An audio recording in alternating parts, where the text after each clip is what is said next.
And welcome in, folks. It's Scott Fishbowl Day. It's here. The day we've been talking about for the past, what feels like months at this point. I'm beyond excited. It's Monday, July 8th. We are ready to dive in fully. A few of us might or might not be on the clock. We'll talk about that here in a second. But we're just going to dive into everything Scott Fishbowl. So join us today as we talk about it.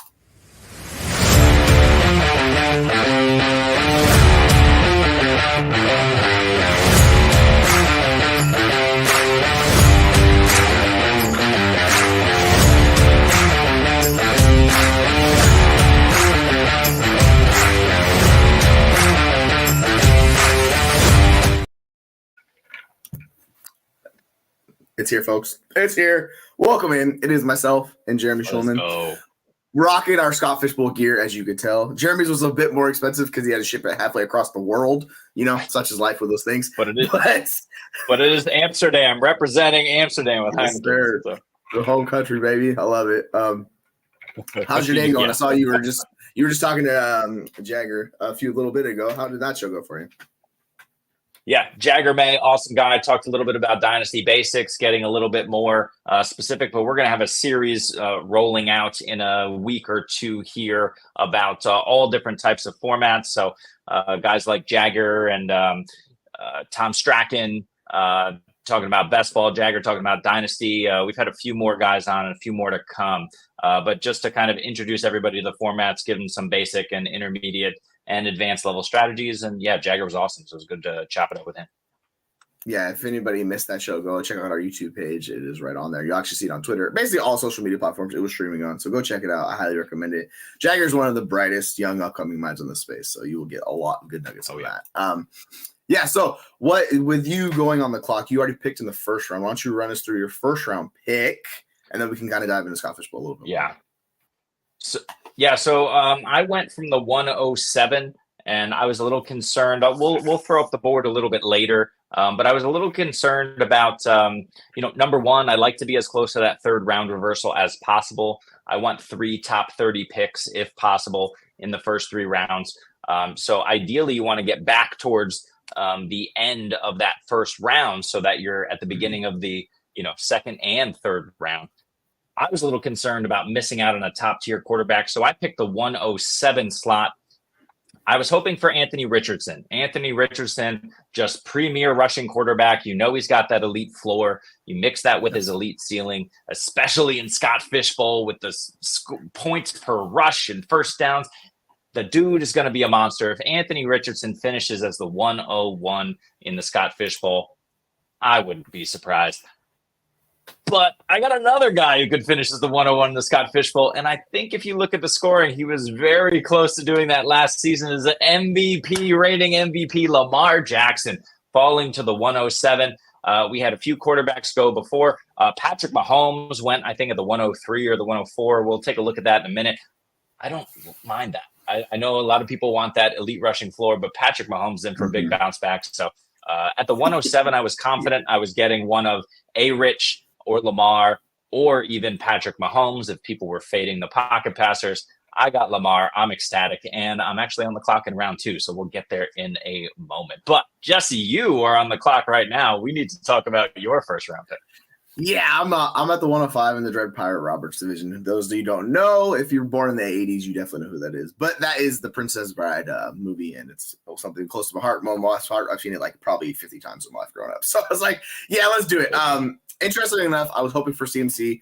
When ADP came out on the live draft, I realized that's not freaking possible. CMC's been going 101, 102 basically every draft. People are getting a lot smarter with how they're treating this format. And even though it's QB scoring, right? Like heavily, they're like, nope, we don't even care. Let's see if we can shift this a little bit so this gets bigger. But that's me. Yeah, I got you. Okay. Yeah. So how this one went is CMC, and then it was Hurts over Allen, which I found interesting because if you look at points per game basis, Allen's been the best scoring quarterback besides Lamar's peak 2019 season. It's been Allen, especially this scoring format and how they value that. So I was surprised to see that. And then they have Mahomes go. This puts me in a weird spot because, I'm chasing ceiling from these quarterbacks, and it's between 2 guys we've already talked about. It's Lamar and it's Anthony Richardson. The thing is, I think the floor is really, really high with Lamar, and he has, a high-ish ceiling. I think Richardson has the higher ceiling. And this is how I play fast and loose with fantasy sometimes, where I'm like, I could go for Richardson here, and I'm still back and forth, but I think I'm just going to go Lamar here and just lock it in just because the safety, and I don't have to worry about the injury concerns. But this is the whole issue I talk about the whole offseason, right? With Henry coming in, I expect him to steal some of those touchdowns and things of that nature. I just think overall they'll kind of work together. But if I'm chasing ceiling between the two, I think actually Richardson has a better shot to go like nuclear, like Lamar's 2019 where he had 34 points per game. I don't see that out of Lamar, but yeah. And Joe gets it right here. Hunter, it's like, yeah, it's a good decision to be. This is why I went 105. I knew I was going to find someone that fell to me and happily. Like, I was okay with that. I'm a little bummed. I thought people would be more into the quarterbacks, but such is life. Let's just lock this in real quick before I can do this. All right. Well, hang on before you do, Jesse, before you do, let's just remind everybody of the Scott Fish Bowl scoring. So you get 1 point for 50 yards passing. So that's a slight downgrade from what you're used to in your fantasy leagues. But it's a 6 point per passing touchdown. And it's also for the rushing quarterbacks, it's 1 point per 10 yards, which is normal. Half a point for every first down and 0.25 points. So a quarter of a point for every rushing attempt. And when you're talking about Lamar Jackson and, of course, Anthony Richardson, you're talking about the most rushing attempts of any quarterback in the league, maybe in history. And those guys are going to be absolute monsters. If a quarterback has 10 rushing attempts in a game, that's an extra 2.5 points that you can just chalk up in addition to whatever they might do in terms of getting a first down, and then whatever they might do, of course, on the ground in terms of yardage and in terms of scoring touchdowns. So we love that here in Scott Fish Bowl. And yeah, I'm with you, Jesse. Lamar Jackson is an absolute smash. Yeah, like for those that don't know how many like rushing attempts he's had, Lamar's averaged 145 rushing attempts in his career when he's been a starter. So like the dude's just gonna peak run a ton for you. So I think like overall, that's why the floor is super high with him because the format rewards him. I just don't know if he has that like peak touchdown 40 season. That's my whole issue with him. Yeah, and this is what I've been talking about. Like we've been talking about on our channel a lot. Actually, is like I don't see why Henry specifically is below JT and Saquon of those guys. I think they should all be grouped together. But he's similarly in this format. I've seen Henry like fall down to like the 6th round, and I'm like, dude, that's such a smash getting Henry at that cost. But with all that said, like this is why we're so bullish on these rushing quarterbacks, particularly in this format more than we were. This format rewards Lamar more than other formats, so like I'm pushing them out higher because. If this was your traditional league where you're not getting these boosts, I'm not considering Lamar here. I'm going to take I would basically like go for a different position or go for there. But like with the scoring and the way it's set up, I don't know, like with Stroud, like I don't think he can reach that ceiling. So you have to bank on him being like, Brady a few years ago or something along that nature for him to hit that ceiling you're going for, right? So I think the one other thing we can touch base on here before I make this pick is the bye weeks and how it impacts your decision, because this is kind of how we talked about into your second pick, but the bye weeks in the playoffs are something people should pay attention to, because if you're stacking teams in week 14, when you make the playoffs, if you do make the playoffs, which, hopefully everybody does, then you have an issue of when you get there, because you're going to be at a disadvantage when you're missing like CMC, Lamar, all these guys in the playoffs who give you that advantage. Like your team has to make it without those guys. So that's just another little caveat you kind of have to take notice, because playoffs start in week 12 in this. Like they start really early in this format because it's 4,000 teams. Like it kind of has to start early. You can't do like it later this season. So just a heads up. That's why. All right. Enough lollygagging with this. I'm just going to hang on. Yes. Yeah. Lock it in. As you do that, to your point, in week 12, there are 6 teams on bye. There are no buys in week 13. I have no idea why. Maybe fantasy football. Weird. In week 14, there are another 6 teams on bye. So that's 12 teams. That's a third of the league who are on bye in the Scott Fish fantasy playoffs. It's a consideration. And Jesse said it to me in the most pleasant of ways off camera. He said, I said, I took Lamar Jackson. Mark Andrews is still there in round 2. And he said, very politely, you sure you want to do that, in the third round of the Scott Fish playoffs? And, I had to think about that. So we'll talk about that here in a second. But Jesse, looking at what's going on here and kind of just projecting out the end of the first and the second round here, what are you looking at coming back around here now that you have Lamar? Who are you hoping for, and who are 2 or 3 players who you're comfortable taking next? Yeah, I think what I'm looking for is ideally the guy that you're planning on drafting the second round. That's the guy, and that's Kyler Murray. He's the rushing upside. Like his peak a few years ago was 27 points per game in this format. I think it was 2020 was his season where he did that. I need to double check the stats, but if you're curious, you can. Peter Howard has listed basically from Amaze Hayes all their points per game basis in this scoring format, and I'm looking right now. Where is he?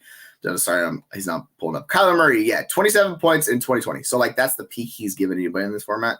Lamar's peak is 34, so it's like a whole nother level. But I want the elite rushing quarterback if one of them falls. What I'm looking for, if I can't get one of those guys, is like Jaden Daniels in round 3. I think potentially I can get him, but I need him to fall a little bit. I think it's more likely kind of have to reach for Daniels to get him in the second round. Outside of that, I think if one of these elite wide receivers like Lamb or Tyreek Hill fall, because by the way, they outscored the quarterbacks in this format last year. They were 27 points per game, like 26 actually. The only quarterback who outscored them was Allen. So those 2 wide receivers did it. But I would like the elite running back. I would target one of those guys. The tight end, I think, is an interesting discussion. I'm trying to chase someone who's going to give me that elite difference-making ceiling. And these tight ends are so close for me to get. And like in round 2, that's why I have a hard time going with those guys. I would need like a tier break from these wide receivers. But like I've seen Jamar Chase in this range. I've seen like Justin Jefferson in that range. Seen Tyreek Hill, or like if Brees or Bijan fall, like that would be great. I don't expect that to happen. So I'm kind of letting this board dictate how my draft's going to go. So ideally, I want Kyler.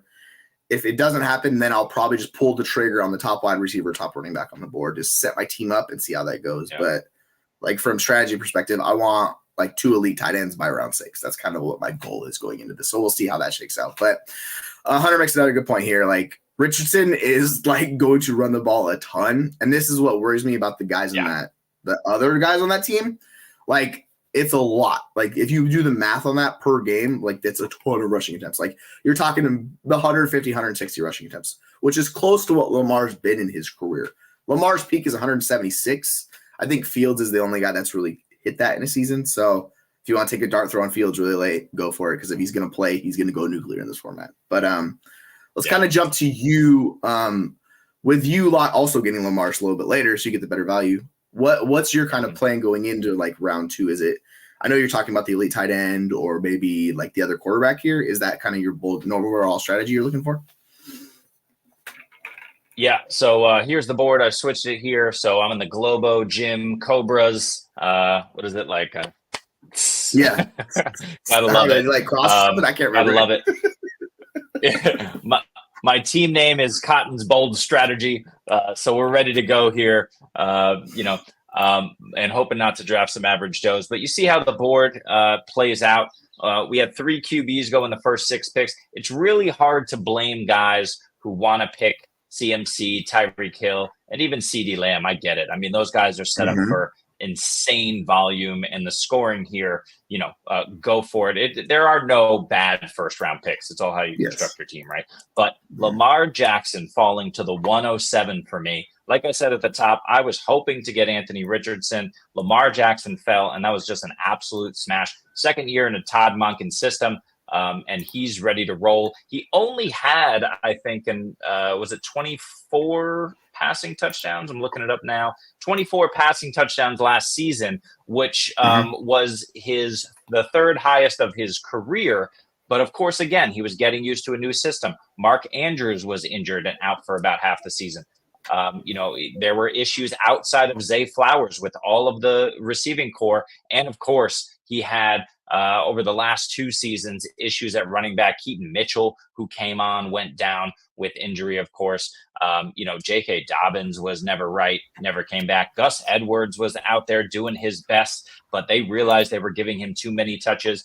And on 13 touchdowns, Gus Edwards was still barely a running back 2 over the course of the season. So it just wasn't working for them on offense last year. And still, Lamar held it down, did his best, because he had 148 rushing attempts for 821 yards and 5 touchdowns. So even if the rushing regresses a little bit, because we know Monken's offense wants to pass, and we know that Derrick Henry is now in the fold, ready to take on as much as he can handle and propel this team to championship level status. even if that regresses a little bit, it's possible that with a healthier core of pass catchers, that Lamar Jackson can approach that 30 touchdown level, which is what we want to see. In his first MVP season, he had 36 touchdowns. That may through the air. That may be a little too rich in terms of expectations, but I think he can approach 30 touchdowns. And if that rushing comes down, then he's the Lamar we expect. If that rushing stays elite, maybe he's more efficient with it because of the threat of Derrick Henry. Who knows? Lamar Jackson could absolutely be the 101 in fantasy football formats all across the board. So I'm happy to take that bet there. Although A-Rich at 108 right after me is another great pick. And I think, I would have been happy with either of those guys. But if you look at the board and the way it played out, Jesse, to your question, we'd have Breece Hall, Bijan Robinson. Let's see if I can scroll over and get the entire board in here. So we had CJ Stroud and then Dak Prescott at the 112. I don't hate Dak Prescott that early. The Cowboys have shown that all they're going to do is pass the football, but I do believe that Dak had a bit of a light schedule the back half of the year. So I'm not sure that he's up there on my board in terms of redraft, but it's hard to be upset. Dak, I mean, he could easily have another 40 passing touchdowns. I'm not sure what he had last year, but he was up there. And a pocket passer who's going to get 40 passing touchdowns. I mean, that's the type of guy you want to bet on. CJ Stroud, for example, is in the ultimate situation, coming off a great year one. I don't hate him in the first round at all here. But if you look at how the second round went with those elite wide receiver options with 2 top tight ends, I don't think I can pass up the value of Kyler Murray. He's not even showing on the board there, but you talked about it, Jesse, the guy that you're looking to get. Kyler Murray is absolutely a stud. He's there below Garrett Wilson. The offense is brand new. You have a new running back mate there to help spell James Conner, keep both of them fresh and healthy. That's going to help improve. Of course, Marvin Harrison Jr. comes in here, and he's the most dynamic prospect we've seen in a couple of years at the wide receiver position. It's possible that he completely vaults this offense. All of the news out of camp was that Marvin Harrison Jr. is just taking this offense immediately to the next level. We have Jesse's boyfriend at this point, Trey McBride, over there in Arizona. So it's really, really setting up nicely for Kyler Murray. And we don't have Cliff Kingsbury over there. So I don't know. We haven't seen a cliffless Kyler Murray for a full season. Kyler wasn't healthy last year. I would love to see Kyler Murray get out there and just absolutely sling it to these weapons. The tertiary weapons aren't bad in the passing game either. So Kyler Murray can do it through the air. And like we've talked about, he can do it on the ground too. Yeah. I think that's what it is with Kyler. Last year, people faded him to the point where it was just pretty absurd, where it's like, he's going to be injured. And if you had him in Dynasty, it was the ideal time to scoop him up because we're seeing the ADP difference in this format, particularly to what he's listed. Like if you go to Dynasty Data Lab, Badiko, who is excellent with numbers, and you follow his website, like the guy puts in the work on the sleeper leagues, he scrapes them. Kyler's going mid-second. I know his ADP doesn't say that, but people are being smart about how they're taking him because like the upside is there. We talk about these rushing quarterbacks. He's a good quarterback and he can actually support his weapons on top of it too. Unlike a Justin Fields where we didn't see that. And I think it's questionable with Jaden Daniels if he can or he can't do that. That's the ceiling case. Like you have these rushing quarterbacks, it's the floor. This is what JJ Zachariason talks about. They're a floor play. To hit the ceiling, they need to be a capable passer and like succeeds the passer. That's how Lamar hit his monster season where he had 30 plus touchdowns passing. Is that 29th season he went nuclear. So we're kind of looking for guys in good situations to do that. So I think where you're at in the draft, because if you pass Kyler here, it's almost like, are you willing to reach for a quarterback in the third round, right? Because the third round reversal, that's more than 12 picks away. Like that's a ways away. So you kind of have to wait because you see two teams that don't have a quarterback and a couple other teams are going to get their second quarterback here. So it's going to be like, all right, who do I take there? Maybe a Dak falls, maybe he doesn't. And you know what I'm saying? So you kind of have to take that into consideration with how Superflex goes. So for me, I think the ceiling shot with Kyler is well worth the cost right here for you. Yeah. And the other options who I would consider personally, I love Joe Burrow. I don't know that he's definitely going to be approaching those 45 touchdown passes. It's certainly possible, but the wrist injury scares me slightly enough mixed with the fact that he doesn't rush that I'm going to pass on him here when Kyler's on the board. And if we're talking other positions, you see Puka is here. I'm slightly down on Puka, like 3 or 4 spots. It's not, I just think Cooper Kupp is still most of what Cooper Kupp has always been. We know Matt Stafford's going to distribute the football, and Puka is still going to be a monster. But I would probably prefer Jahmyr Gibbs or even AJ Brown over Puka. Garrett Wilson is interesting. He's kind of the mystery box with Aaron Rodgers, hopefully healthy for a full season there. And then you see Marvin Harrison, who would be kind of interesting. I don't think it happens, but if Marvin Harrison falls to the 3rd round, I mean, that would be phenomenal value right there. I don't think it's going to happen. But there is kind of this question that will, I'll throw it up here and I'll just say, talking about tight ends, the other consideration for me, and he's further down the list, was Mark Andrews, right? And so what you could do with Mark Andrews is you could take the tight end, and we'll get this question and we can answer both of them at the same time. You take the tight end and then you stack that tight end here with Lamar Jackson in the 1st and 2nd round. I think the value is appropriate. I think those two can easily be the number 1 at their respective position. But Jesse, as you mentioned earlier, there's the concern about week 14. So why don't we start? Just tell us, what you would think here if I took Mark Andrews or you had Mark Andrews on the board and you ended up taking him. How would you feel about that being a tight end that's stacked and one that has that week 14 bye? All right, I'll hit the wide receiver part of this first, which you're talking about second with like Puka and those guys. The ceiling case for the wide receiver, like we saw it last year, is basically 26 points per game. We've seen tight ends. Kelsey's gone 34 points per game before, like the guy who just went right before you. Like he's hit a true difference-making ceiling, and I think it's really hard for wide receivers to hit that. So, and also running backs, like they put McCaffrey was over 30 last year. Like these guys, if they hit their true peak range of outcomes, like the difference-making ability those positions have over wide receiver. This is why these guys are getting pushed up, is because you can kind of break fantasy or Scott Fishbowl with this scoring format. So I don't mind going tight end. I would prefer the elite tight end. I just personally taking tight end in round 2, like especially if you're stacking, both the quarterback and tight end need to basically be like number 1 at their position, because if you take them there and they don't hit that right, it's just a narrow bet to make. But like you're betting on your quarterback, you want to bet on your tight end. It totally makes sense. Like I'm always for stacking. It's just at this cost compared to other positions, when you have other premium players available, that's the decision you have to make. So we take all of these decisions like we're talking about with bye weeks and stuff, like you add that into it. Do you really want to bet on both of those guys? And like the whole thing with Lamar that like struggles is because he's a rushing quarterback. It kind of steals pass attempts out of the offense on top of it too. So it's really hard for the pass catchers in that offense. It has to be super consolidated. So like Zay Flowers is a guy that we've talked about before, and Andrews, like I don't really want to take anyone else early in that offense, and thankfully you don't have to because the running backs are so cheap. The like wide receiver 3 and those guys are like basically free. But it's just something we have to consider like with the picks of who we're taking. So like ideally if you can get Andrews around 3, I think that would be great, because like we know the floor is super high with Andrews. He's been really good. It's just like the opportunity cost of passing on Kyler, who could really give you a top 3 quarterback season. Yeah. I don't know if Kyler can give you QB1 season. Maybe it's possible, but like that seems kind of unlikely. But compared to like Andrews, he's at worst case he's going to be like what, tight end 7 maybe, tight end 8, like worst case. Yeah. And we've seen him before be tight end 1 and push towards tight end 1 before too. So like I think you just have to know the bet you're making and the opportunity cost, weigh all of those things together and be like, all right.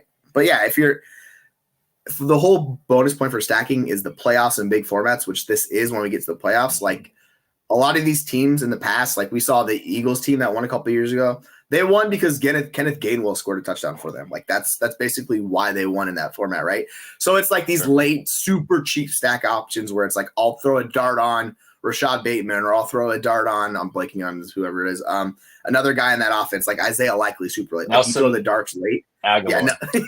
Nelson Aguilar, any one of those guys, right? You just kind of like, and you're in the double, like 15 around 22. Each kind of is like, I might as well grab the correlation, which is something else we could dive into if you want to, but that's more best ball. But like, you want to correlate those weeks at the end of the season, right? Where it's like, all right, here's the matchups they have. It just, you're kind of getting into the minutia a little overthinking at that point. Like right now, I'm just, who's the best guy? Can they give me the number one range of outcomes of the ceiling? Like, cool, I'll take that guy there, and I'll kind of worry about it later. 100%. And the other thing that goes into this, so I'm just going to push this down for a second, just to show you again that I am after this pick, which I'll make in a second, 1, 2, 3, 4, 5, third round reversal, 6, 7, 8, 9, 10, 11 picks away. So if you look at 11 picks, is it more likely that one of these top 4 tight ends who I still really like, or even Evan Ingram, falls to me at the 306? Or is it more likely that, I don't know, a Jordan Love or a Brock Purdy, again, guys without the rushing upside, but guys that could throw a ton of touchdowns? Is it more likely that those guys fall to me? I'm not comfortable with a Caleb Williams. So I'm really looking at this range of quarterback here that I want, minus Justin Herbert. I don't think the volume's there for him this year. Or do I think that this range of tight end falls to me? And obviously, I'm going to bet that the tight end falls. So we're going to go ahead and take Kyler Murray and start off the Scott Fishbowl with 2 elite quarterbacks, or rushing quarterbacks. Now, let's get into this question here, Jesse, as I kind of, let's see if we can first kind of remove duo. What am I doing? Hey, stuff, right? We got there. Look at that. Look at that. But let's first move to this question here, which we threw up before. And we were just talking about tight ends with the tight end premium. So I think have a look at this question. Much more important than tight ends and pass catching running backs. Are they more important than wide receivers? I would say yes. But before I do, let me just quickly read you. Do I not have it? The Scott Fishbowl scoring. Jesse, do you have this memorized for tight ends? What is the tight end premium? Yeah, I'm looking at it right now. So the tight end receptions is 1.5 PPR, right? And then there's an extra 1 point for a first down on top of it. So every catch that's the first down, not including the yardage, is 2.5 points. And then whatever the yards are, so if it's 10 points, that's 3.5 points for the tight end. Then you get the bonus 0.5 per receiving touchdown or reception that everyone gets. And you're looking at 4. So a 10-yard reception for a tight end is 4 points because you get a first down, 10 yards, and then you get the bonuses on top of it. So like they get a massive boost where this is why I said I want 2 of the elite tight ends by round 6, because I want those guys. And this also gets into the fact of Scott Fishbowl is the format of starting positions is chaotic as hell this year. There's basically just flex positions everywhere outside of the one singular player you have to start. Like if you pulled up, like you're starting quarterback, a super flex, and you don't even have to do QB2, you can do whatever. Then you get 1 running back, 1 wide receiver, 1 tight end, and then it's a bunch of flex spots. So you really can play with this format more than like any other format. It reminds me of the Ryan McDowell kitchen sink leagues where it's just like start whatever you want. So it's however you prefer to go about starting your team. This is why, Rick, I really probably won't end up with too many wide receivers early on, because I want those other premium positions, like the running backs get a boost above the wide receivers and the tight ends. So if I could lock those guys in, and then I could get a little bit later where we see Flowers or like Waddle or like even Higgins, if you're in those guys, they're falling to a range that's like round 7. It's like, dude, I'll find pulling the trigger on those guys around 7, because you kind of have to find, and this gets into war, which is kind of like where I love to kind of get into the details of it. You find like the cutoff point of like where the values differentiate. Like it's like, all right, once Evan Ingram goes at tight end, it's kind of like, these guys are a little bit sketchy, so I'm push these guys down. Find your cutoff point where the elite running backs are, and then you could kind of like pivot to tight end or wide receiver, or same thing with quarterback too. Because if you miss, do you really want to push up, I don't know, like a Trevor Lawrence in round 3? Do you really want to go that route when you don't have to, because it's not dynasty, right? So these are kind of all the decisions we have to make when we're on the clock. Thankfully, it's a slow draft.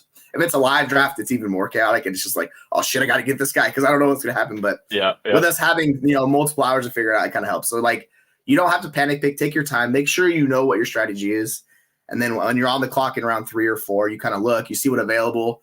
You can kind of watch the board, use the ADP, and be like, can I get this guy there? No, all right, I might have to reach for this tight end here or get the guy there, because I know we talk about not reaching, but being close in ADP, like I'm fine pulling the trigger if you're worried about missing out on a certain player that you really like, because at the end of the day, we should like the team that we're drafting. You shouldn't take a team that you're like, oh God, I hate this team, because that's not fun. Totally agree. To the point about the pass catching running backs, though, here in this question, Obviously, we love Jahmyr Gibbs. We love Devon Achane. The guys who are going to Alvin Kamara is a nice value a little bit later. The guys who are catching passes, as we've heard time and again, a target is worth 2.5 points on average as related to the 1 point for a rush. And that's just over seasons and seasons worth of data that have been mined and collated. You'll hear this number. I don't know if it's Dynasty Nerds, but from a number of outlets, it's roughly 2.5 times worth a regular rush. That's a target in the passing game. The highly targeted backs are guys that you want on your fantasy teams. That said, I also love the volume rushers in this format, because if you run the football 16 times, which, is David Montgomery, right? David Montgomery is probably going to run the ball 16 times in most games. That's an extra 4 points for David Montgomery. Now, imagine he scores. Imagine he has 60 yards. This is kind of a standard David Montgomery game. That's a massive boost for a guy like him. James Conner is a great example. I don't mind these volume backs that will see a few targets out of the backfield. Derrick Henry is a great example of this. Guys who are just going to get their value boosted here. So I think pass catching running backs in this format and volume running backs are closer than in a lot of other formats. And I want both of them over guys like Zay Flowers and T. Higgins. That's for sure. Yeah, I think if you get the combination of both, this is why CMC is such an advantage, because he's a pass catching running back and gives you insane volume. If we look at Derrick Henry in this format, Derrick Henry is a monster and should be going a lot higher than he is, because you're heavily rewarding these rushing. Like, if you're pushing 300 carries in a season, these guys are getting a massive boost. So it kind of it almost evens out. Like, if you look at points per game basis, he's outscaled Alvin Kamara. Even in Kamara's peak season, Henry was better. Henry's been above that. Like, he's been 26, 29, 27. I think he had 26, and then he had 20 last year. Like, he's still really good even in his role. So if you could find volume running backs, this is kind of like the best ball innings eater guys. So anybody I don't care if you think they're ugly. If they're going to give you a lot of volume, that's a guy I want on my roster, because this format rewards volume. So usually in these, I'm not going to be bullish on. You talked about Kamara or Connor, or Mixon's another good example. Guys that fall in this format, but they're going to get volume, right? So they're going to be more beneficial to you than these wide receiver 3 types, right? These guys that it's really hard in this format to push above scoring. We look at T. Higgins last year. Dude was rough in this format. He was a negative for you every time you started him. So you kind of have to understand what the format rewards, and it's volume. And if you get pass catching volume too on top of it, that's why you'll see these elite running backs, Bijan and Brees, Jahmyr Gibbs, those guys we expect. I think the most interesting one of the group that could possibly be elite is Achane, but he's probably not going to get the volume. So I'm definitely going to take a Henry over him. In other formats, I would take Achane. I agree. But in this format particularly, I'm smashing Henry over Achane. It just seems a lot riskier bet with him. So you kind of have to know the format and dive into that, because you'll get an advantage from those guys. Because you can look at the scoring on a points per game basis. Some of these guys get a boost. Some of these wide receivers, it's Christian Kirk last year, we loved him. He was 14 points per game in this format. That's not great. Now you look at James Conner, he was 21 points per game in this format. You see the difference on how those two guys score. It's massive. So you should definitely be taking that running back over that wide receiver. 100%. And Jesse, just looking over the data just now, tell me, which running back led the league in rushing first downs last season, because they get 0.5 points per rushing first down. It's a guy I will continue to bang the table for. It's a guy whose teammate we just talked about. It's Raheem Mostert. Stop sleeping on old man Mostert. He had 30 rushing touchdowns in addition to some of the receiving work. It's going to regress, but he had 21 touchdowns. He's going to regress to 14, 15 touchdowns. You're insane if you're kind of fading Raheem Mostert the way everyone else is. I think it's just the only thing here is injury, but this is what we want. We want guys who have enough volume. I mentioned David Montgomery, Raheem Mostert. These are guys in very similar situations who are going to be valuable running backs for you in a format like this, because they can be steady floors at 10 to 12 points a game. Even if they don't score, they can get a couple of first downs. They can, with the rushing attempts, 10 to 12 points a game. And then when they score, especially Raheem Mostert scores 2 touchdowns a game, right. They're absolutely going to help you win that week. So, those sort of volume backs or backs in great offenses that get the rock more than these electric backs like Gibbs and Achane, who are rightly going before them. They really have the opportunity to help elevate your team. Do not sleep on the pass catching backs, but also the higher volume backs. 100%. To your point, like Mostert, even 2 years ago, he was 20 points per game in this format. So like he was 22 last year, 22 the year before that.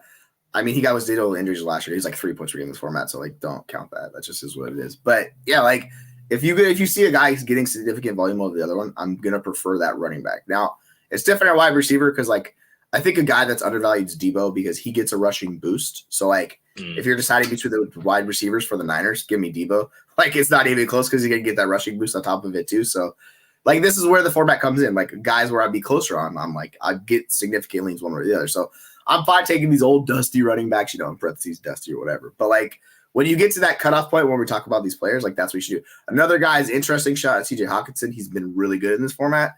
Like you could play that game if you want to.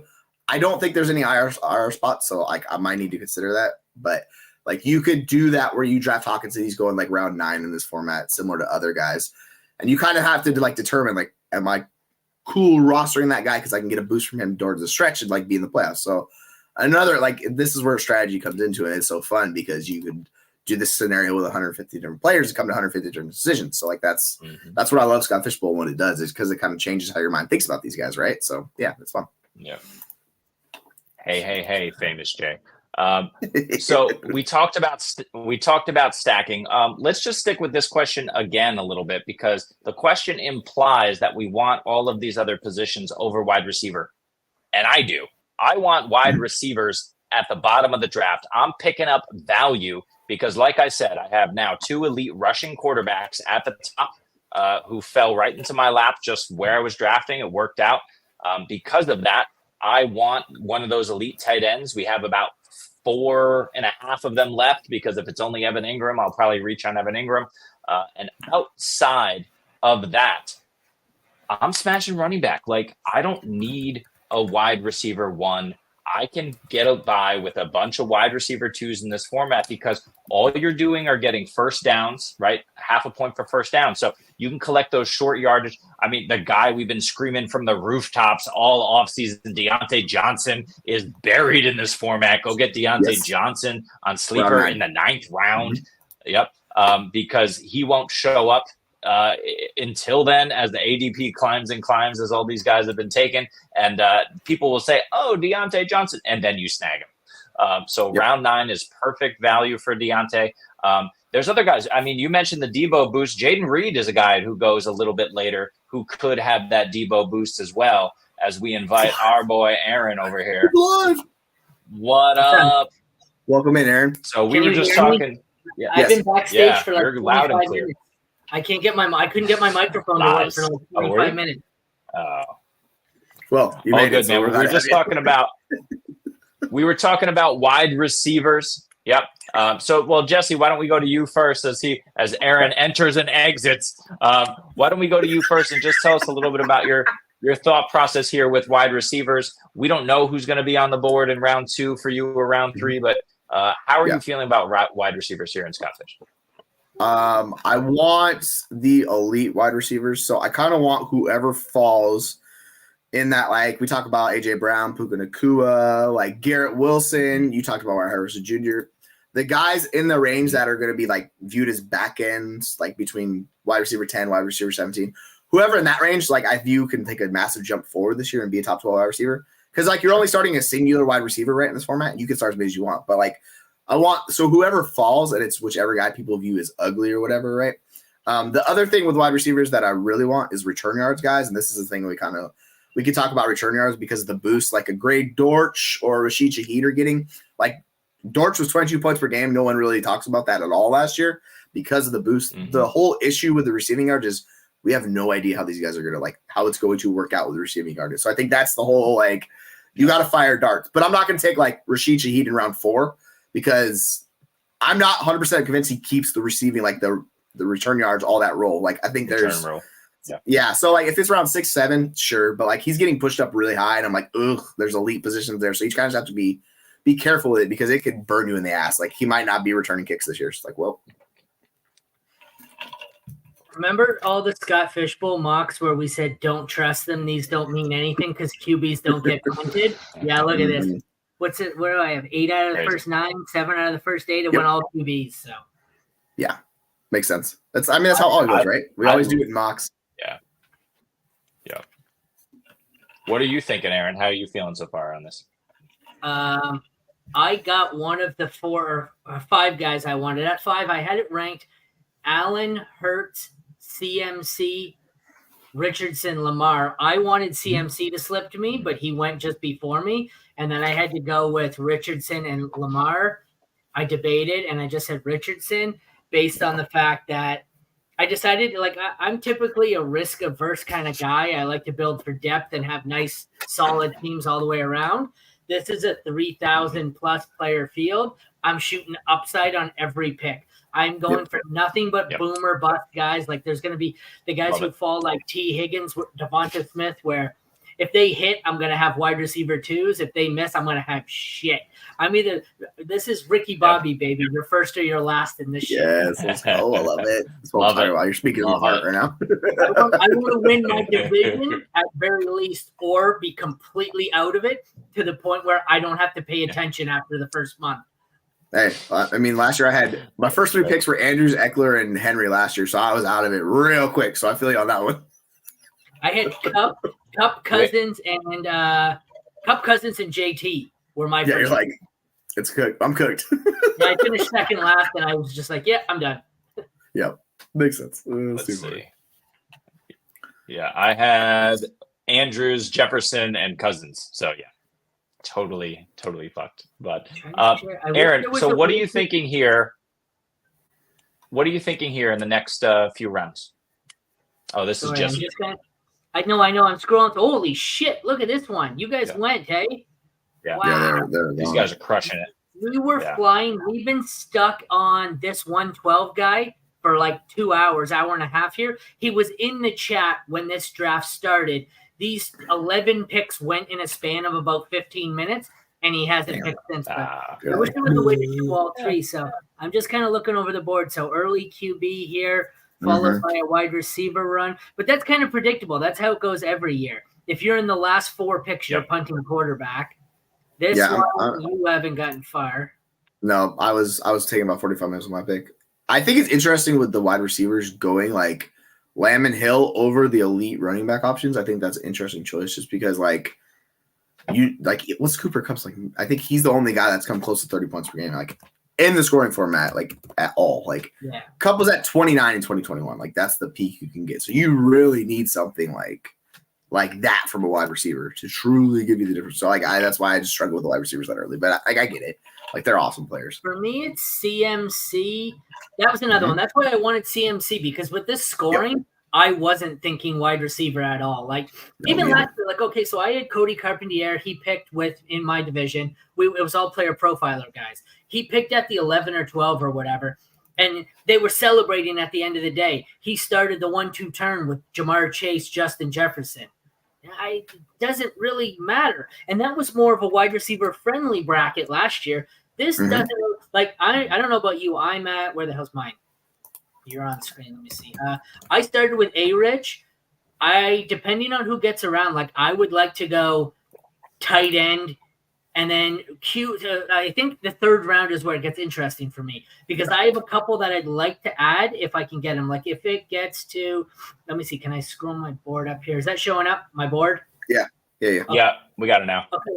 So I don't necessarily want to rush it for Dak or Joe Burrow, but if I can get Kyler or Jaden Daniels in like the 3rd or 4th round, I'd like to add them on and just see if I could, like if I leave the first 3 rounds with Richardson, a top 3 tight end, and Jaden Daniels, I'm happy with that. I'm shooting for just absolute blow up weeks.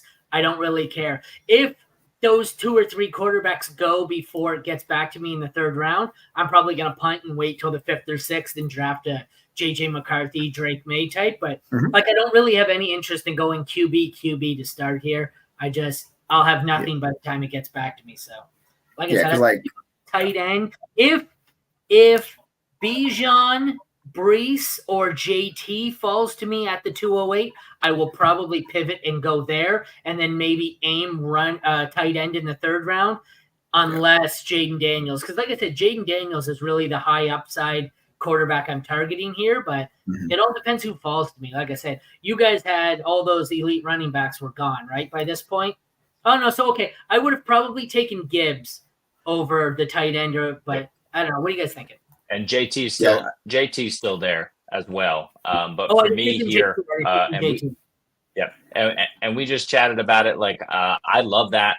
We talked about the fact that we don't really want wide receivers here, or at least personally, I don't, unless you have an elite guy, right? I could have taken an AJ Brown. No, thanks. We talked about the fact that we could have stacked Lamar with Mark Andrews, which was a consideration. But given the fact that there's only 2 tight ends off the board, there's 4.5 elite guys, if you count Evan Ingram, who are still left, who can easily make it back to me in the third round.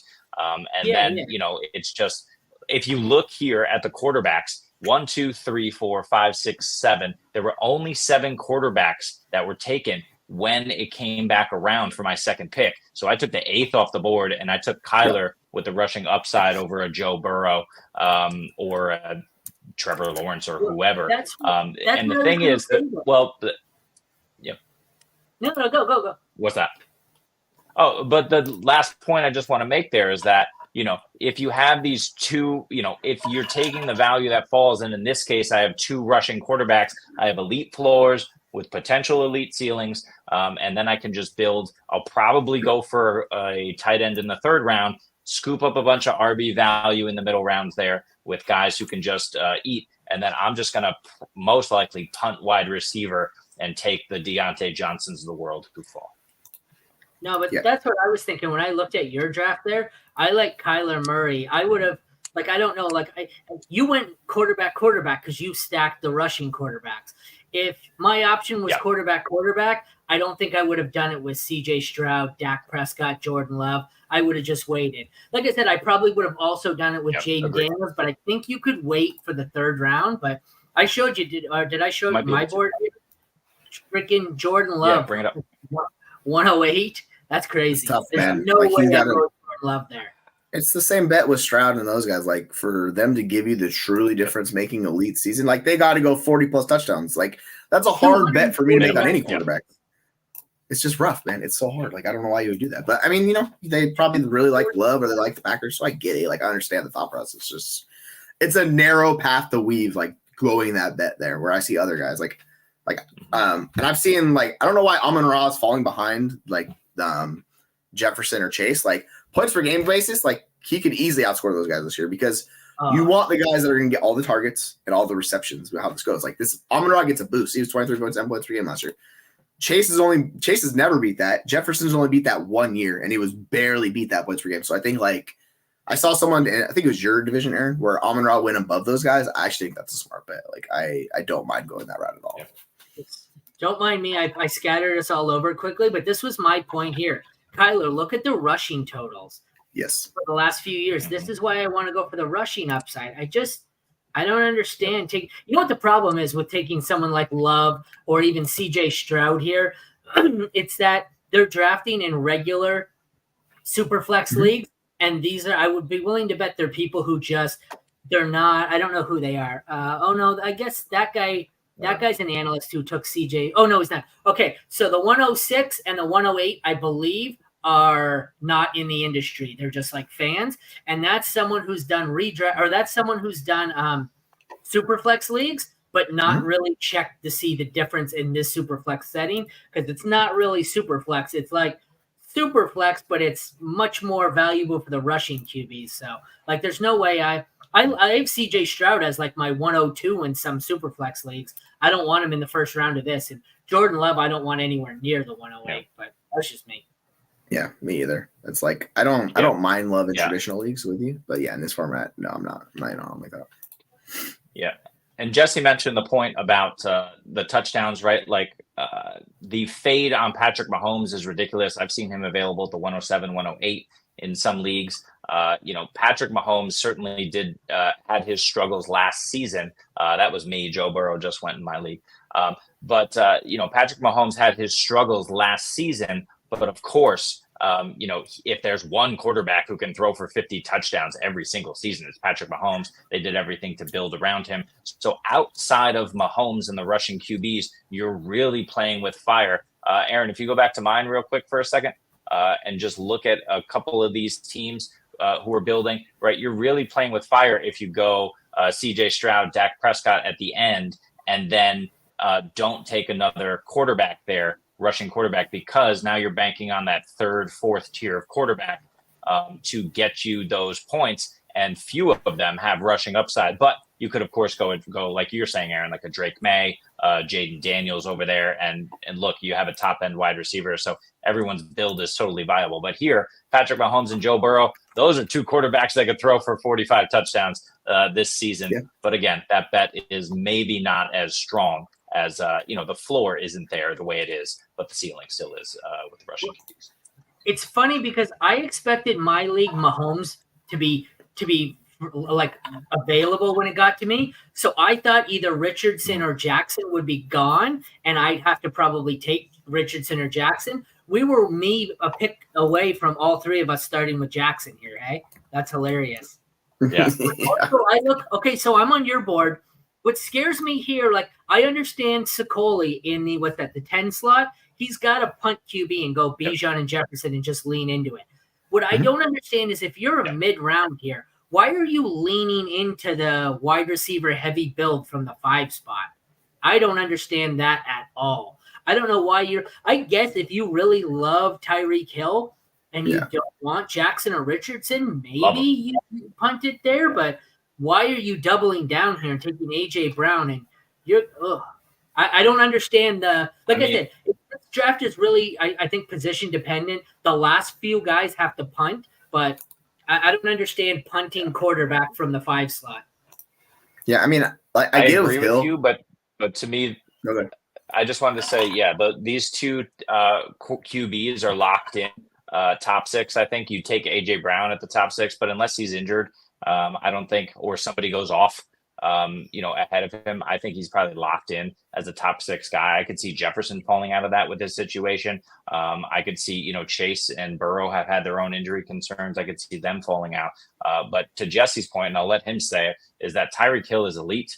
And if you add another elite option, you have an advantage at that one position. You'll have to make it up elsewhere. But yes, for me, I don't want to put all of my eggs in the wide receiver basket here. Yeah, same. Like I would much rather, like if you go Hill, like that's fine. Like he's a difference maker. Like he's 26 points per game plus in this format. He's one of the few, like him and Lamb are the only two guys to really go nuclear last year. Like with Hill, like I think the only question is like, is he going to get injured or anything like that happens? Like you're basically banking on fall off. Like he's going to be difference making. Looking at the other players available though, compared to AJ Brown, because Taylor has outscored AJ Brown like every year in this format. And like, it's really hard for me to see someone, particularly when you're only starting one wide receiver, like you're putting AJ Brown into the flex spot. So like you basically need him to be truly special to do that. And I would just rather get my running back, tight end, or chase an elite quarterback and try to go that if you think any of those guys are available. But people love to build different strategies. That's what makes this great. It's not something I would personally go with that. I hate that strategy. Punting, like if I'm that early, like I said, I was the 105. I never considered, with the exception of CMC, I never considered anything but a quarterback. What I want to know is, how do you have that connected and launched Fantasy Pros Draft Assistant? How did you get that to come up there? Whose screen is that, Jeremy? You have to download it. That's me. You have to download it on your browser, which I've had for a few years now. But I don't know. I don't know if it works for Scott Fish, though. You can go to Dynasty Data Lab and put in your league on the Scott Fish Bowl settings, and you can do it, and it'll tell you players available, not available, like who's going to be there ADP wise. So you could use that because they got all the sleeper leagues, and that's what we're going to be using. So we can do that too.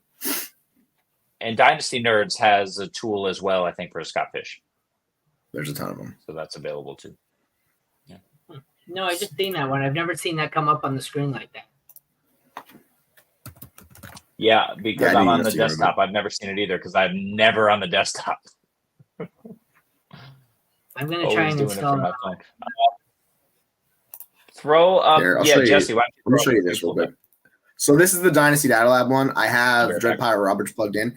It shows you who's still available in my league based on ADP. So if you want to, people want to use this, you can see like where players have been going ADP wise based on the leagues that are drafted, and it's going to fluctuate with the draft. So you'll see players move, but like it kind of shows you who's going to be available your upcoming pick.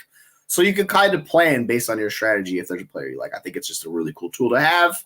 You can unconnect and just have all the leagues, but this is nice because it just takes players off the board for you to see who's ever going. Obviously, I'm only on pick, like 7 right here. So, like, we have a ways to go, but I think it's just a cool thing you can use and go from there because it's cool. It helps it out. Because, like, I get flustered sometimes trying to, like, when I don't have all the information in front of me.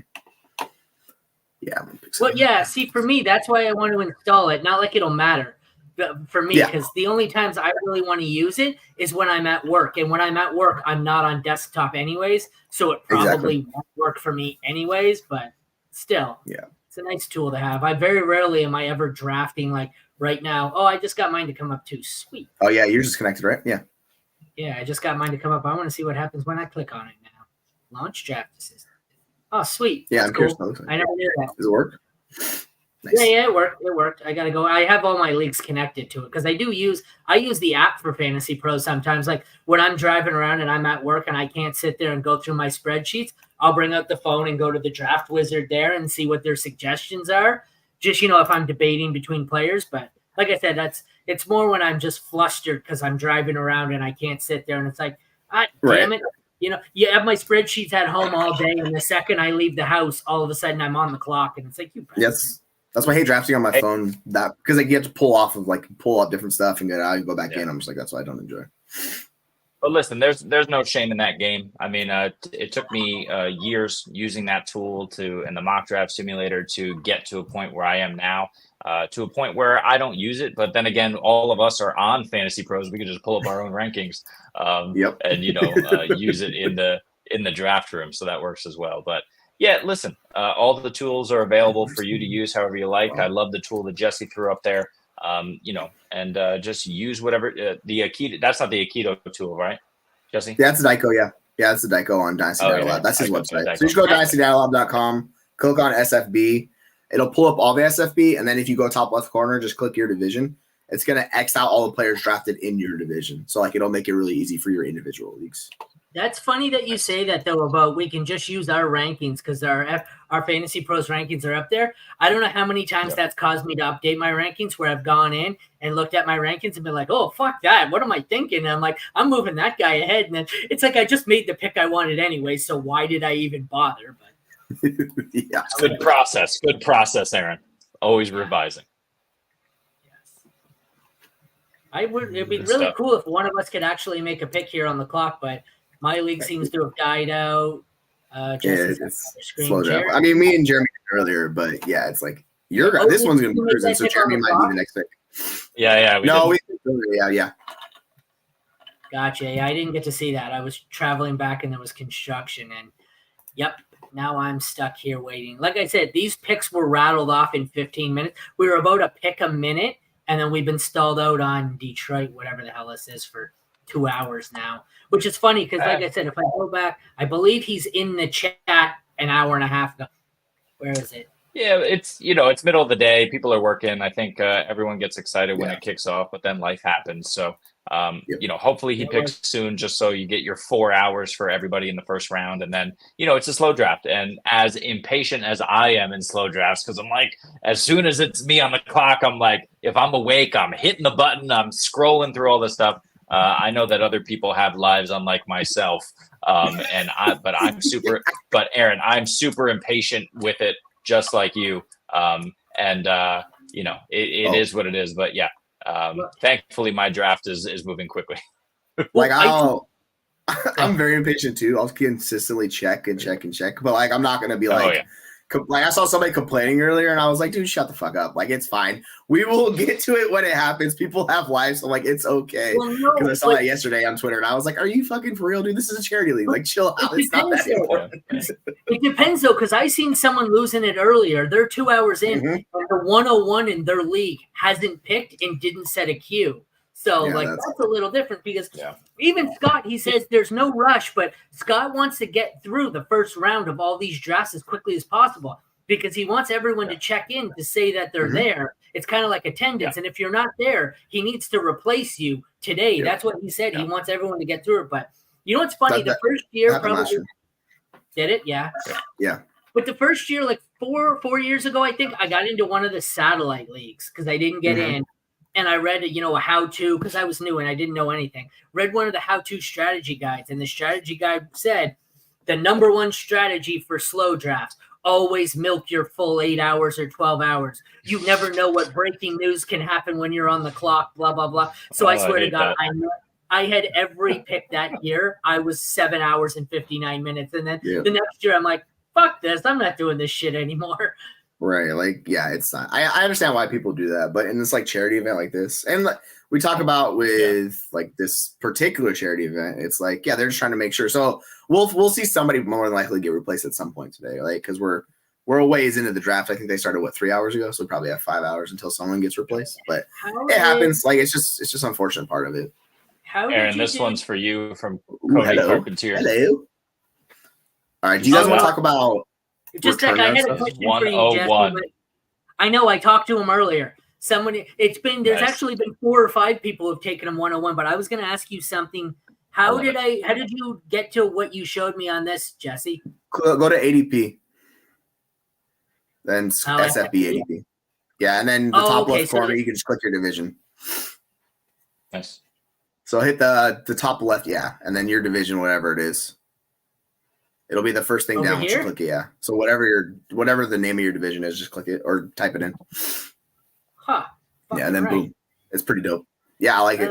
I'm a big fan of this tool for Dynasty, but he's using this for SFB. I was like, cheers to you, sir. I never knew what this was. I always seen screenshots, and I'm like, what app is that with the little like beehive looking fucking thing on it? You can also change them. If you don't like it, you can change the filters or settings to like go traditional draft board style or look. He said he's played millions of hours of Catan, so this is why he set it up this way. And I was like, yep, Settlers of Catan. This is what it reminds me of. I don't know what that is, but I like the look. Oh, it's a great board game. Look at the clusters of wide receivers. It really gives you an interesting, just the way it is. It really lets you see. I don't know. It's cool. I like that tool. Never used it before. That trio in the third is really interesting with ETN going above Kyren Williams and Henry. I think is a very bold decision. Like Kyren Williams was a monster last year. Henry's been a monster. Like I personally would not take ETN above those guys. I think that's just kind of foolish. Like you're asking for something he's never done to happen this year. Like not even close. Well, ETN was RB3 in these settings last year, wasn't he? He was, but he was like well below those two guys. So like Kyren was 28 points per game. ETN was 20. What is he at? 20.8 points per game. Henry was 20.1 points per game. He had a down year last year. So like Kyren Williams absolutely like helped you out way more than he did. And I think personally between these two guys, I guess you just really have to beat ETN this year. But I'm not. Like I don't think they improved the offensive line enough and stuff. Man, this is the worst when you get the adrenaline going because you're like, yeah, I get to make a pick. And then it's like, and then you're like, no, you're fucking dead. And then you see people like Jeremy and their leagues are like halfway, almost done the second round. And it's like, let's go. All right. This is the first season. This is the first season that it's happened for me. This is year 4 of the Scott Fish Bowl. And it's the first time that it's happened that this thing is cruising along. Everyone's just really excited, but we'll see. We'll hit a low. So 2 of you went Lamar in the first round. I almost did. I went Richardson. You're the only one who made a second pick here in Kyler. What do you look? Oh, you're on the wrong screen too. Hey, Jesse. I was going to say, who are you looking for here with your second pick? What are your thoughts? For me, like I already told you what my kind of thought was for the second pick, but Kyler, like we're talking to Jeremy about it. It's Kyler. Like he's the one QB I view. I think you made the case for Daniels earlier. I think those are the 2 guys, but like Daniels falls like early third. So if he can fall to the middle of third, I would love that. I want Daniels in the third, not the second. Yeah. Like if I knew I could get Daniels in the third, I would take a skill position player. But Kyler's the guy. Like maybe he fell to Jeremy, so I'm hoping he falls to me. We'll see. I don't think he will. If he doesn't, then I'm just gonna pound a running back or a tight end, whichever. Because I have Lamar, like I like Andrews, but like we were talking about the week 14 bye weeks, like that scares the hell out of me. Also, if you went like Daniels early, that's 2 of your quarterbacks with rushing, like they're both bye weeks in the playoffs. So like that's a whole nother decision you have to make. It's like, ooh, that sucks. You just have to back end it with some quarterbacks later on. So I would choose the best running back who's ever available more than likely. What's his ADP? Kyler's 15 in this? Look, Kyler's like 203. I'm looking at him right now, early in the second. Yeah, I said 15. Yeah. QB 7. Daniels where's Daniels at on here? Third round, I think. Is he? I've got him. I'm looking for what He's color. QB 11, number right 27. Yeah, he's early third. So if he could fall, that would be great. I would love that. But realistically, like I would just take. I think Taylor or Barkley is like a really good pick in the second. I prefer Taylor, Okay. but So then, Love JT. so you have the same decision as me because he already has a quarterback. But so if Kyler doesn't fall to you in the second and Daniels doesn't fall to you in the third, are you just punting QB till like round 5 or 6 and looking for Stafford or something like that? Because that's what I'm. Yeah, I would try to stack. Yeah, Geno's dope. Stafford. I try and stack. I think you can get Geno like round 8. I think you can get him later. Roll up on that. Yeah. See, I was just gonna say, do you have a preference if you miss out here? Who are you looking to target late? I can switch to mine if you want. Look, I'm just looking click on this right QB. now. Click QB and you can go highlight them all. We're here. Herbert, I really like Herbert in the 4th. I think he's good value. Stafford in the 6th, but like I took Watson in the Rainbow Bowl. I'd take Watson in the 7th in this format too. Like I would just whoever I'm getting in this late range, I would try to orchestrate my draft around that second quarterback where I could try and stack with the skill position player because whoever I'm taking there, I'm betting on them to succeed. So I got to stack them and try to make it work. So if it's Watson, I'm getting Cooper. If it's Levis, I'm going after Hopkins or Ridley. Like I'm going to try to like work my draft around those. If it's Herbert, like I'll just go with McConkey later on. So I would try to like orchestrate my draft around whichever quarterback goes there. I'm not really into Lawrence. I would go Goff or Woods. Would you push it to Bryce? I'm not taking Bryce Young, dude. There's no way in hell I'm taking this format. Like that scares the crap out of me. Like I like him in Dynasty, but dude, I don't want to bet on him in this singular format like this. It's like, oof. Fair. I don't hate the QBs in the 4th round at the end here in Herbert, Tua, Lawrence, but I don't know if I want to use. I think I'd rather punt those ones and just like you said, we've got Cousins, Stafford in the 6th. I don't mind Watson in the 7th if he has anything left. Yeah. Do we have any ideas? Any of these late QBs? Have you guys looked it up? Any of them have significant rushing upside? I feel like Watson's Watson the one guy that. Right. It's been a while, but like Levis. So how about Daniel Jones? Daniel Jones has been over 20. Daniel Jones. That's a good one. He's the guy. In the 11th. He's been over 20 points per game 2 times in this format, and they're like different. So like in round 11, if I have a sketchy QB2, I'm fine grabbing him. Or you can go Bo Nix, Drake May, these rushing quarterback rookies. Like see how it goes. It's risky as hell, but like Daniel Jones isn't secure at all. Like he could be getting benched. You know what I'm saying? So I'm fine just shooting my shot on one of those guys. I think Rodgers is fine. Like I don't mind Rodgers or Watson or Geno late. If that's how my draft goes and I don't get Kyler, that might be how it goes. I just don't know. We have picks in my division. Ooh, Gibbs. Oh, I like that. John and Gibbs. Ooh, and everyone's here, Aaron. You're going to get a few, I think. Ooh, I don't know about that over Brees, man. This format, I don't hate it. I would have gone Bijan and Brees or Bijan and Taylor over Gibbs. If Brees or Taylor falls to me, they're my pick. Sorry, go ahead. I think the hope here is that Jahmyr Gibbs just continues to ascend. I think he will. I just don't think David Montgomery is going away, and he's the preferred goal line guy. I think they'll split the goal line. I think like they did toward the end of last year. But David Montgomery is the guy there. Breece Hall is on an island on his own. Like Braylon Allen isn't ready for as good as he's looked very early on in camp. There's nobody there that can touch Breece Hall, so he's going to be a monster. Yeah, that's the whole problem. So Daniel Jones is going at an ADP in the 11th round. If I punt QB and take Daniel Jones in the 10th round, am I out of my fucking mind? You better get another quarterback or a couple of quarterbacks. You better take some shots on quarterback. I would hammer like 3 or 4 quarterbacks in that range. I would just be like, fuck it.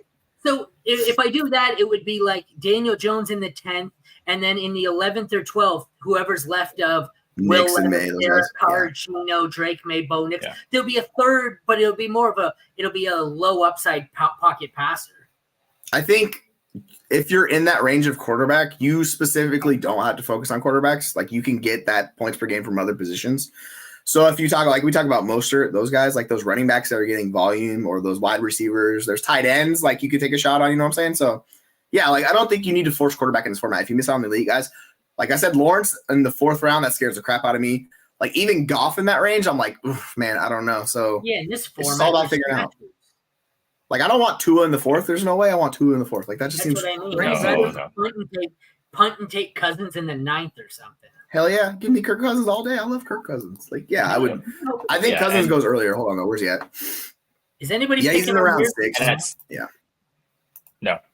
No, but 6 point for passing touchdown, don't forget. So we're boosting these rushing quarterbacks, but once they're gone, I mean, the guys who can throw touchdowns like a Jared Goff, like a Kirk Cousins, I mean, those guys are still plenty valuable over what's left on the board, and I want them in most cases over whatever's left at wide receiver. So if you're going to punt it, get your wide receivers early, I'd say. Fill up on running back, and then get that QB2 safe floor guy because you have all the other elite position players. I'd love it if we could keep this going to get me and Jesse on the clock here. Jesse, how many you got? I've got a solid 6 or 7. I have not looked at my draft in a minute. Not close. I'm closer than you. Do you? All right. Hold on. I need to pull it up. We have not moved. So Lord Millsy is still on the clock. We had an issue with him. Like, Scott was trying to get him to verify his sleeper and Twitter username. So it might take a while with him. Okay, so Dynasty, yes. Win now. Sending Ayuk, DJ Moore, Bateman, and Thielen for Tyreek and Kyren. I did. Oh. Well, it's for me. I'd rather Tyreek. I don't mind it. I'm not all that. I don't mind it either. I don't mind it at all. Like, I think Kyren for DJM's fine, and then it's basically Ayuk and Bateman for freaking Thielen and Tyreek, and that's fine. Like, there's a little bit of value loss, but like Tyreek's gonna massively outscore Ayuk this year. Like, it's not even gonna be close. I misread it. I was taking the deal when I thought you were giving up Thielen and only getting Tyreek and Kyren. I don't care. Thielen means nothing to me. That's what it is. Yeah, I'll take Tyreek and Kyren. I'm fine with that. Like, I'm okay. Yeah, Bateman and Thielen. Make sure you can just cross them off the list. Who cares about their value? It's Ayuk for Tyreek. It's Ayuk for Tyreek, and then Kyren for DJM. I'm okay with it. Win now. I like it. Just make sure you're insulated the rest of your roster because you're taking a really old wide receiver. It's hard to sell that guy. And Kyren Williams, a year from now, like, there's much more risk in his value. So as long as you're insulated with your roster, like, I'm fine making moves like this. Yeah, the other thing we talked about quickly with Tyreek is the fact that I think he's 30 years old, but he's not retiring, right? Everybody is saying Tyreek Hill is retiring. He wants to retire. No, it's not happening. He's seeking a new deal. Tyreek Hill plays more than 1 year. His value is too low. So if you get the 1 year, his value is on par. If he plays more than 1 year, I mean, he's gonna break dynasty fantasy football. So go get him. Yeah, it's just some guys are unicorns, and that's Tyreek Hill. Like. And same thing with Henry and the CMC. These guys, like, certain players are just different, man. That's Tyreek Hill. He's always been this way. So, like, it's not going to change for him. Did you say how close you are to another pick? I'm still on the 6? I'm not sure. So the 106. Yeah, no, sorry. 107. So the 106 picked 107. I got a ways to go. I'm not going to pick. So I'm probably the closest. Although I guess Jesse or Jeremy, you were close on the turn, kind of, hey? Yeah, I'm still closer. It's not going to happen. It's not going to happen. Yeah, I don't think so. I don't know. Look, these guys are all online. Nate, whatever I got 3 in a row who are all online. And like I said, the first 11 made boom, boom, boom. They were all gone. But I guess we'll see. Here, let's put this. I'm gonna put this in the chat. It's a dynasty question on Twitter. Okay, answer. Let's go. What do you guys think about this deal? With Ayuk, I think this is value insulation. Like, you're taking 2 risky assets in Cooper and Watson, but like we said, if you're insulated, I don't mind it, but I would prefer the Ayuk side just because I'm worried about Watson, and then Cooper's also aging out. So, like, this is a tough one for me. Where are you guys at on Yeah, still? I think I'm Watson by a the mile. issue for me. is, yeah, Go I ahead. get that. The issue is you are getting the value on the quarterback side in a super flex league, regardless of, Deshaun Watson is one of these volatile guys who could flip his value very easily with a good even half season, let alone full season. But Brandon Ayuk is just a special talent. We've seen it, whether he stays and they move on from Debo, or whether he moves on. He's going to give you that value, and he's 5 years younger than Cooper, who is probably not this year, but who will experience the decline. If you really need a quarterback, I'm okay with this deal. And you have a shot everywhere else. Otherwise, in almost every case, I'm going to take Ayuk. Yeah, the range of outcomes with Watson scares the shit out. Like, if it's this time next year and he struggles again, like, he's basically worthless in Dynasty. That's kind of what it goes, right? So, but on the other hand, if he's a top 10, he used to be a perennial top 5. Even if he's a QB1, he's worth more than both of them. I'm taking Watson. I think he has enough left that there's still something there. Yeah, you'd have to know your team and, like, are you comfortable taking on that type of asset? Because both of those guys, Cooper and Watson, could suffer massive value declines in the upcoming year. So, like, that's what you have to be okay. Like, Ayuk's going to stay pretty level just because he's young. He should be good. Even if he gets injured out for the season, he'll come back, his value will remain the same. Those other two guys, like, they could fall off a cliff value-wise, where you look at this deal next year and you're like, I have two guys worthless, and the other guy is like, so you just have to be okay making that move when you make the move. If you're okay with it, yeah, fine, make the deal. I think I'm lower on Ayuk overall. Like, I don't think Amari Cooper to Ayuk is enough that I want to chip in maybe in a top 12 quarterback. I just, like, it's not like you're going Amari Cooper to CD Lamb here. So it's like, oh shit, okay, I'm gonna get back a number 1 wide receiver for and so what? Maybe Deshaun Watson misses, but I think I'd have to get better than Ayuk to give up a potentially starting quarterback. I think I mostly agree. The just point that I want to make is that Ken Dorsey is now the new offensive coordinator in Cleveland. He was booted out the door in Buffalo mid-season last year.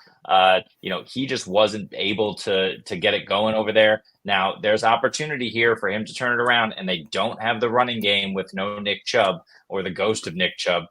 They will have to pass the football, but there's too many variables here with a questionable OC, a questionable quarterback. Stefanski hasn't proven that he can get that offense going beyond the elite Nick Chubb carrying the mail. So for me, I'm just kind of out on Watson, and I have a lot of them. So that's a problem for me coming up this season.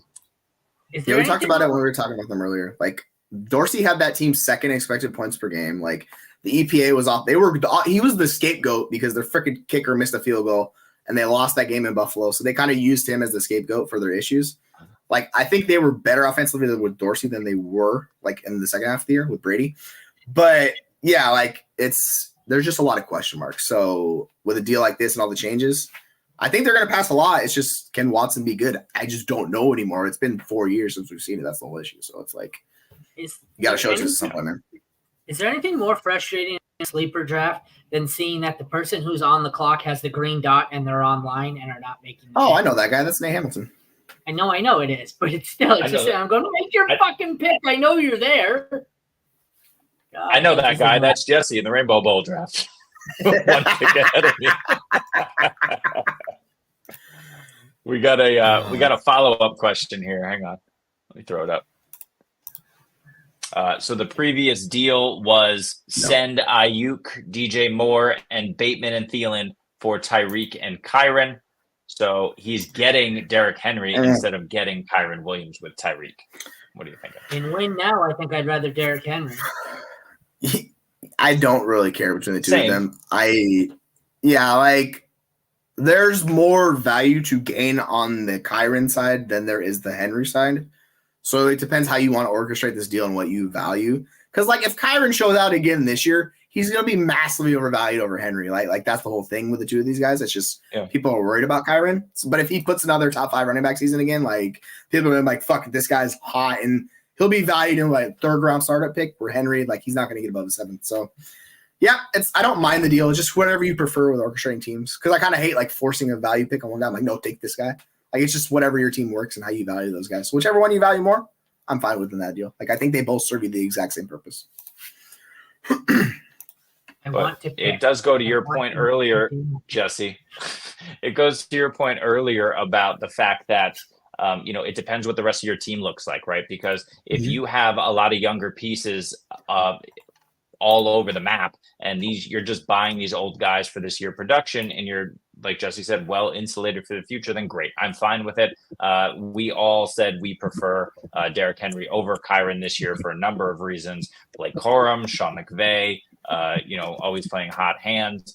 That offense just being pass first. Will Kyron see the bulk of that? I don't know. We know that Derrick Henry, if healthy, is set to smash in a Baltimore rushing offense when simply because he's alongside Lamar. So if you're super short term and you got some long term pieces, picks inclusive of that, younger players, then I'm happy swapping out Kyron for Henry. Yeah, like value wise, they're not even close. Kyron's a 4th round startup pick. Henry's a 7th. So if you want to play the value game, you can resell Kyron so much easier than you can Henry. If you're worried about that, like just take the younger player. Like if you expect anything close to similar points per game basis, like I'm always gonna take the younger player because the value is there with Kyron. It's not Henry. Like it's just not like what can you get? What's the best you can get for Henry? Like a late 1? Like the best you can get for him possibly. And most leagues you can't even get a 1 for Henry. Like that's the thing, right? So yeah, like for dynasty mindset, I would just take Kyron. But if you want to go Henry, they're totally fine with it.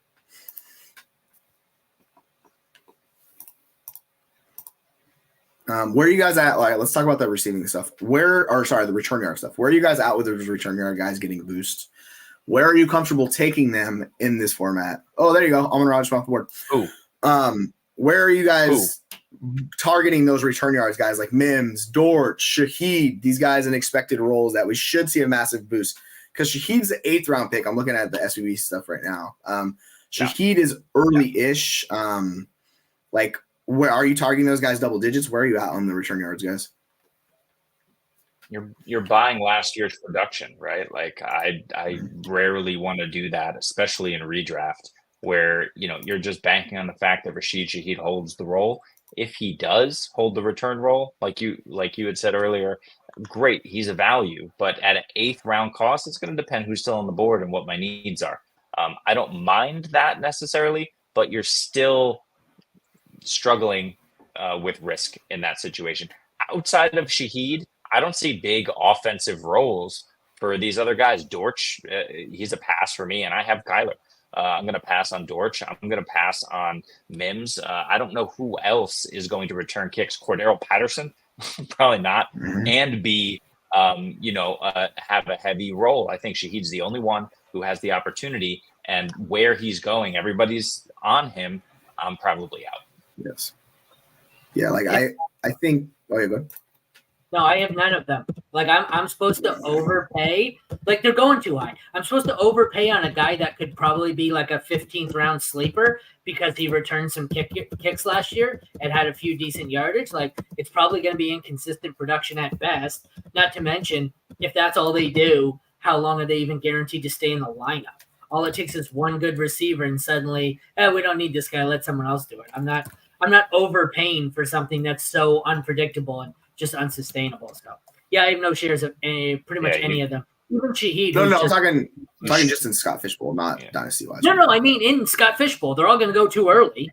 I don't want Shaheed in the 8th round or 9th round or whatever the hell it is. Yeah, because like Shaheed was wide receiver 6 in the scoring format. Dude, Dortch, like I think it gets really interesting. I don't mind 8th round cost. Like I think that's a steal, but he's getting pushed up earlier than that. Like Mims, still 15 points per game, doing nothing offensively. That shows you kind of the value they can give you, these late round targets. Dortch was 18 and 22 the last two. So like in these later rounds, I'll target those guys because they're giving you actual good production at value. It's just depends how your league values it, right? If they get massively pushed up, then no. But if it's double digit rounds, I'll fucking pull the trigger on all those guys. I don't mind. But here's the thing too, to consider is, and we've heard this, and now it's being confirmed by multiple outlets. This is a tweet from last month. Saints special teams coordinator confirms that the injury risk is reduced with the new rule and the whole roster is available. That's a quote to be used on the Saints. I'm sure there's a lot of special teams coordinators considering this. And when you think of guys who are available, Tyreek Hill comes to mind as an option. Think of all the Miami guys, Waddle, Achane, Wright. I mean, all those guys are capable of returning kicks. And will they spread the wealth around? to try and gather, some different advantages in the game, or will they give it to one or two who emerges? And if you give me that group of players in Miami, and let's say it's just all the stars, who do you think has the best chance to emerge? Is it Jalen Waddle?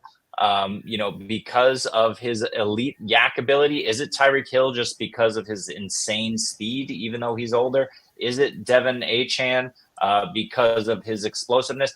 I don't know the answer, but I'm not going to try and guess just simply because they're going to get return yards. I'm going to try to find return yards on the waiver wire, I think. Yeah, I think there's so much uncertainty with it. That's why in the later rounds, I'm fine with it. Yeah. So look, Rashid Shaheed in the 8th round, followed by Jaden Reed, Marcus Brown, Chris Godwin, Deontay Johnson, Roma. What? For return yards, for he has them too. Oh no, but what I'm saying is, look at Rashid. The guys available after Shaheed goes. There's 15 of them. I'd rather have. I'd rather have the upside of Worthy, Reed, Deontay, Adunze, Godwin, JSN. I don't get what we're doing. I get he finished high in this last year. What would he finish the year before in these settings? Oh, he was 19 points per game 2 years ago. Oh, was he? So he was really I don't mind Godwin, but these wide receiver 2s, I'm not touching those guys over him because the wide receiver 2s, what's the upside of the wide receiver 2 in offense? Like JSN, how good's he got to be to give you that?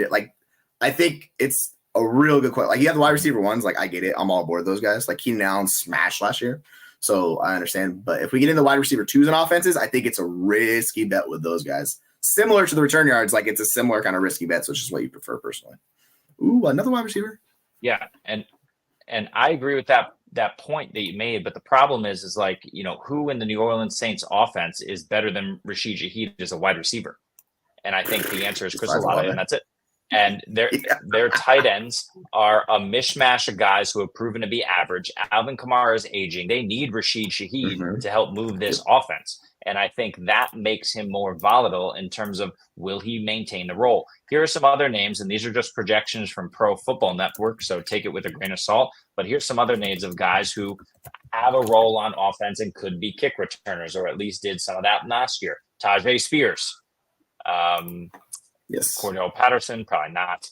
Xavier Gibson is getting a lot of hype in New York as the wide receiver 3 for the Jets. If he's that and the kick returner in an Aaron Rodgers offense, maybe. Tyrone Tracy, he's another potential option here for a dual role. Ty Chandler, I like that. But outside of those 3-4 names, the rest of these names that I'm looking at are not it. You got Marvin Mims, and that's about it. Maybe Justice Hill. If Keaton Mitchell's out for a long period of time, but that's it. I mean, it's not a ton of guys, and it's not guaranteed who's going to step in and do that. And like we just talked about with the Saints special teams coordinator, anybody can return kicks. So I'm just going to take the guys who are the best ADP on the board. I'm not really going to worry about return yards. Yeah, the thing about Shaheed is he was All-American in college doing the job. I don't know who on the roster is better at kick returning than so I think he's probably the safest, which is why he gets pushed up the most. When you get into those other guys, yeah, I'm kind of with you. I think Reed's role is, I don't know what he's going to do kick returner, if it's even going to stay with him, because I think the Packers have an all-pro who was injured last year who might do it. It's a guy that's going later. I can't remember his name, but I think there's another guy on their roster who's a really good kick returner too. So I don't know if Reed gets it either. So this is the whole, it's just question marks, man. We're taking shots in the dark on a lot of these guys. Nixon. Yeah. Deshaun Nixon. Yep. Yeah, so he could have both those roles. It's just and we look at Fantasy Pros or whoever website, they have the guys listed that they think, but it's so tough to predict this. But if you think anybody is going to get that role, I would make the bet on those guys because this is kind of what we're doing. We're trying to chase the ceiling upside. Yeah. So I'm fine throwing darts on all of those guys. If you believe, because we're going to be wrong on a lot of these guys anyways, right? It's just is what it is. Right now, our lads has Taysom Hill in the mix for kick returner. He was last year. I just showed up. And he was their kick returner. He was their 3rd highest kick returner, which had 8 yards. But I just had up for it. It's 18 yards. He was 3rd behind Taysom Shaheed Hill. and Lynn Bowden. Good. Yeah, like this is Lord. why I like Debo so much, because I think they'll probably end up giving Debo some of that work too, because he already gets rushing. If he gets the return, like because he's such a beast in space, like you want to get that out of the ball. So if they do that with Shannon on offense, like I think Debo's a massive value this year because there's upside even attached to his name more than he has. So in like the 6th round, I'm smashing Debo. Yeah. Our lads is also pegging Jermaine Jackson, who is another wide receiver. I believe he was a UDFA, but he's another small, quick guy as well. What college did he go to? I can't remember. Jermaine Jackson? But yeah, he's a guy who, yeah. So, that's another consideration too, is, when you move Rashid Shaheed into the offense because you have guys like Jermaine Jackson behind him, someone needs to step up. I think Jermaine Jackson, Bub Means, these are guys who should be returning these kicks, not Rashid Shaheed, but we'll see what happens. Right. It's going to be interesting for sure. I think that's the whole like wild card in this draft this year, particularly. Like there's the Kansas City running back from the rugby league, like Luis Rees-Zammit, who's going like around 20. He could be their kick returner. They also have Kadarius Toney. Like there's every team you talk yourself into one of these guys. It's just if the guy's offensive and the return yards roll, like those are the guys we want because they're going to smash points per game basis. Like that's the guys we want to get. Yes.